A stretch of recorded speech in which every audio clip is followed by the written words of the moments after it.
Hey y'all, this week's plant of the week isn't necessarily one plant, but actually a group of plants that are the most underutilized plants and landscapes today, and those are the native grasses.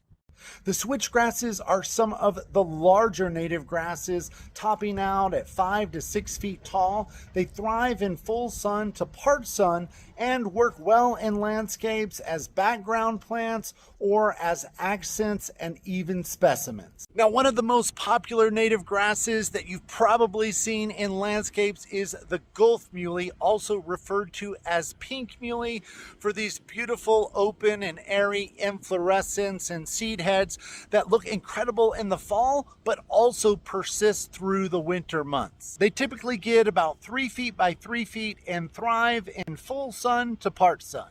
Then there's also the little blue stem, which is one of the dominant prairie grasses here in north central Texas, but it's also at home in landscapes. Now, these are typically more upright, reaching 2 to 2.5 feet tall. They're known for their blue stems earlier in the year, but they transition to red in the fall, and the foliage is as equally as striking as these cottony white seed heads. And one of my favorites right now is Indian grass or yellow prairie grass, Sorghastrum nutans, with these incredible spikes of golden to bronze inflorescence.